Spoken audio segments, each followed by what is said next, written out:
Hello friends, welcome back to my channel. இந்த recipe பண்ணுறதுக்கு ப்ரெட்டும் பன்னீரும் வீட்டில் இருந்தாலே போதும். வாங்க எப்படின்னு பார்க்கலாம்.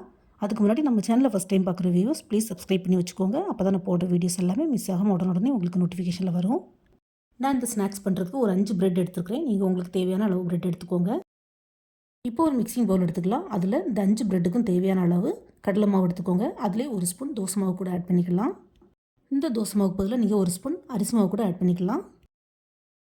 இது கூடவே இதுக்கு தேவையான அரை ஸ்பூன் உப்பு, ஒரு ஸ்பூன் மிளகாத்தூள், கொஞ்சமாக மஞ்சள் தூள், அப்புறம் ஒரு பிஞ்ச் பெருங்காயத்தூள் சேர்த்து கொஞ்சமாக தண்ணி சேர்த்து நல்ல பஜ்ஜி மாவு பதத்துக்கு பிசைஞ்சு எடுத்துக்கலாம். ப்ரெட்டும் பன்னீரும் வச்சு பண்ணக்கூடிய இந்த ரோல் ஈவினிங் ஸ்நாக்ஸுக்கு ரொம்பவே ஹெவியாக இருக்கும். ஸோ ஈவினிங் ஸ்நாக்ஸுக்கு ஒரே ஒரு இந்த பன்னீர் ப்ரெட் ரோலும் ஒரு கப் டீ அல்லது காஃபியும் குடித்தா வயிறு நல்லா கம்முன்னு நிறைஞ்சிரும். கடலை மாவு பேட்டரை இந்த மாதிரி திக்காக ரெடி பண்ணி எடுத்துக்கலாம். பேட்டர் ரொம்ப லிக்விடாக இருந்ததுன்னா ப்ரெட்டில் சுத்தமாக ஒட்டி பிடிக்காது. ஸோ அதை மட்டும் கொஞ்சம் கவனமாக பார்த்துக்கோங்க ஃப்ரெண்ட்ஸ். இப்போ ரெடி பண்ண இந்த பேட்டரை ஓரமாக வச்சுக்கிட்டு ஸ்டஃபிங்குள்ளே பன்னீரை ரெடி பண்ணி எடுத்துக்கலாம். ஸ்டஃபிங் பண்ணுறதுக்கு நான் ஒரு 200 கிராம் பன்னீர் எடுத்துருக்கிறேன். இதை பீஸ் போட்டு எடுத்துக்கலாம். நான் ஒரு 5 பீஸ் ப்ரெட் எடுத்துருக்கிறேன். ஸோ பன்னீரை 5 பீஸாக இந்த மாதிரி நீளமாக கட் பண்ணி எடுத்துக்கிறேன். வெட்டின இந்த பன்னீர் பீஸில் நம்ம கொஞ்சம் மசாலாலாம் சேர்க்கணும். ஃபஸ்ட்டு கொஞ்சமாக பெப்பர் பொடி ஆட் பண்ணிக்கலாம். கூடவே கொஞ்சம் சில்லி ஃப்ளேக்ஸ் காரத்துக்கு, அது கூடவே கொஞ்சம் ஒரிகானோ, கூடவே கொஞ்சம் சாட் மசாலா, அப்புறம் கடைசியாக உப்பு சேர்த்து நல்லா மிக்ஸ் பண்ணி விட்டுக்கலாம். மசாலா மிக்ஸ் பண்ணும்போது இந்த பன்னீர் ஸ்ட்ரைப்ஸ் உடஞ்சிடக்கூடாது. ஸோ அதை மட்டும் கொஞ்சம் கவனமாக பார்த்துக்கோங்க. அதே மாதிரி இந்த பன்னீர் ரோல்ஸ்க்கு நம்ம ஸ்பைசிக்கு வேறு எதுவும் சேர்க்கல. ஸோ இந்த மசாலாவை கொஞ்சம் ஜாஸ்தியாகவே ஆட் பண்ணிக்கோங்க. அப்படி இல்லைன்னா நமக்கு கொஞ்சம் ஃப்ளாட்டாக இருக்கிற மாதிரி இருக்கும். இப்போ மிக்ஸ் பண்ண இந்த பன்னீர் பீசஸ் எல்லாம் செப்பரேட்டாக ஒரு பிளேட்டில் எடுத்து வச்சுக்கலாம். இந்த பன்னீர் ஸ்டஃபிங்க்கு சில்லி ஃப்ளேக்ஸ் கூட கொஞ்சமாக காஷ்மீர் சில்லி பவுடர் கூட ஆட் பண்ணிக்கலாம். சில்லி பவுடர் சேர்த்துக்கிட்டா பன்னீர் இன்னும் கொஞ்சம் கலர்ஃபுல்லாக இருக்கும். இப்போ பன்னீர் ஸ்டஃபிங் ரெடி ஆகிடுச்சு. இதை ஓரமாக வச்சுட்டு ப்ரெட் எடுத்துக்கலாம். ப்ரெட்டோட ஓரங்களை, அதாவது ப்ரௌன் போர்ஷனை நம்ம கட் பண்ணி எடுத்துடலாம். இது தேவையில்லை. ஃப்ரெண்ட்ஸ், இந்த ப்ரெட் பன்னீர் ரோலுக்கு நீங்கள் ஒயிட் ப்ரெட் தான் எடுக்கணும்னு இல்லை, ப்ரௌன் ப்ரெட்டு கூட யூஸ் பண்ணிக்கலாம். அதுவும் டேஸ்ட் நல்லாவே இருக்கும். ப்ரெட்டோட ஓரங்களை கட் பண்ணதுக்கப்புறமா இந்த ப்ரெட்டை கொஞ்சம் சாஃப்டாகணும். ஸோ பூரிக்கட்டையை வச்சு இந்த மாதிரி நல்லா ப்ரெஸ் பண்ணி தேய்ச்சி விட்டுக்கலாம். ஒயிட் ப்ரெட்டை பொறுத்தவரையிலும் ஸ்லைஸ் ரொம்பவே தின்னாக இருக்கும். ஸோ ப்ரெட் மட்டும் பிடிஞ்சிடாமல் பார்த்துக்கோங்க ஃப்ரெண்ட்ஸ். ப்ரெட் இந்த மாதிரி சாஃப்டாக தேய்ச்சி விட்டதுக்கப்புறமா நம்ம ரெடி பண்ணி வச்சுருக்கிற பன்னீர் பீஸை ப்ரெட்டோட ஒரு சைடில் வச்சு இந்த மாதிரி உள் சைடில் மடக்கி விடணும்.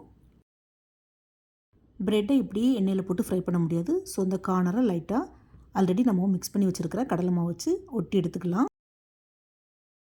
ப்ரெட்டோட கார்னர் போர்ஷன் மட்டும் இல்லை, ப்ரெட்டோட மேல் சைடும் கீழ் சைடும் இங்கெல்லாம் கேப் தெரியும். அதை அவ்வளோத்தையுமே இந்த மாவு வச்சு நம்ம லைட்டாக ஒட்டி விட்டுக்கலாம். நீங்கள் இந்த கடலை மாவு பேட்டருக்கு பதிலாக ஒரு பவுலில் கார்ன்ஃப்ளவர் அல்லது மைதா மாவில் தண்ணி சேர்த்து கொஞ்சமாக பேஸ்ட் மாதிரி மிக்ஸ் பண்ணி அதையும் கூட வச்சு ஒட்டலாம். பன்னீர் பீசஸை இந்த மாதிரி ப்ரெட்டுக்குள்ளே ரோல் பண்ணி தனியாக எடுத்து வச்சுக்கலாம். சைடில் கேஸ் ஸ்டவ்வில் ஒரு கடாயில் எண்ணெய் வச்சு அதை சூடாக்க வச்சுக்கலாம். எண்ணெய் சூடாகிற நேரத்தில் மற்ற ப்ரெட்டுகளையும் ரெடி பண்ணி எடுத்துக்கலாம். பாருங்கள், நான் 5 ப்ரெட் பீசஸையும் ரெடி பண்ணி எடுத்தாச்சு. எண்ணெயும் நல்லா சூடாயிடுச்சு.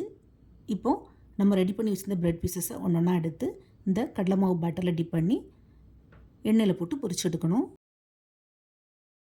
ப்ரெட்டை நல்லா சாஃப்டாக தேய்ச்சி ப்ரெட்டுக்குள்ளே பன்னீரை நம்ம ஸ்டஃப் பண்ணி ரோல் பண்ணி எடுக்கிறது மட்டும் தான் கொஞ்சம் ரிஸ்க்கான வேலையாக தெரியும். அதுக்கப்புறமா நம்ம நார்மலாக பஜ்ஜி சுட்டு எடுக்கிற மாதிரி சுட்டு எடுக்க வேண்டியதான். அதே மாதிரி ஒரு ப்ரெட் பீஸை எண்ணெயில் போட்டதுக்கப்புறமா ஒரு 2 to 3 மினிட்ஸ் கழித்து அடுத்த ப்ரெட் பீஸை போட்டுக்கலாம். ஏன்னா நம்ம கடலை மாவுனால கொஞ்சம் ஒட்டிக்க சான்ஸ் இருக்குது. அதே மாதிரி மாவு ஒரு பக்கம் நல்லா வெந்ததுக்கப்புறமா ஃப்ளிப் பண்ணி விட்டுக்கலாம். எல்லா பக்கமும் நல்லா வெந்து சுறுசுறுப்பு அடங்கினதும் எண்ணெயிலேருந்து எடுத்து தனியாக ஒரு பிளேட்டில் வச்சுக்கலாம்.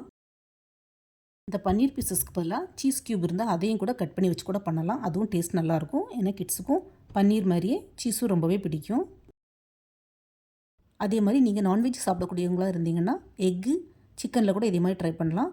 ஆனால் எக்கு அல்லது சிக்கனில் ட்ரை பண்ணுறதா இருந்தால் அதை ஃபஸ்ட்டு பாயில் பண்ணிக்கிட்டு அதுக்கப்புறமா நீளமாக கட் பண்ணி போட்டு பண்ணணும். சிக்கனாக இருந்தால் போன்லெஸ் சிக்கனாக எடுத்துக்கோங்க. இப்போ எல்லா பன்னீர் ரோல்ஸையும் சூப்பராக ஃப்ரை பண்ணி எடுத்தாச்சு. சுட சுட சர்வ் பண்ண வேண்டியதான். நான் ஒன்றே ஒன்று மட்டும் உங்களுக்கு கட் பண்ணி காட்டுறேன் ஃப்ரெண்ட்ஸ். ஸோ எப்பவும் போல் ஒரே மாதிரி இல்லாமல் கொஞ்சம் டிஃப்ரெண்ட்டாக இந்த பிரெட் பன்னீர் ரோல்ஸ் நீங்களும் வீட்டில் ட்ரை பண்ணி பாருங்கள். உங்களுக்கு மட்டும் இல்லை, உங்கள் வீட்டில் உள்ள எல்லாருக்கும் கண்டிப்பாக பிடிக்கும். ஃப்ரெண்ட்ஸ், நான் இதே மாதிரி வேறையும் நிறைய யூனிக்கான ரெசிபிஸ் அண்ட் ஸ்நாக்ஸ் அப்லோட் பண்ணியிருக்கிறேன். என்னுடைய சேனலை செக் பண்ணி பார்த்துக்கோங்க. உங்களுக்கு இந்த பிரெட் பன்னீர் ரோல்ஸ் பிடிச்சிருந்தா எப்படி வந்ததுன்னு மறக்காமல் உங்களுடைய ஃபீட்பேக்கை கமெண்ட் பண்ணுங்கள். இந்த வீடியோ பிடிச்சிருந்தா நம்ம சேனலை லைக், ஷேர் அண்ட் சப்ஸ்கிரைப் பண்ணுங்கள். தேங்க்ஸ் ஃபார் வாட்சிங். See you soon in the next video. Bye.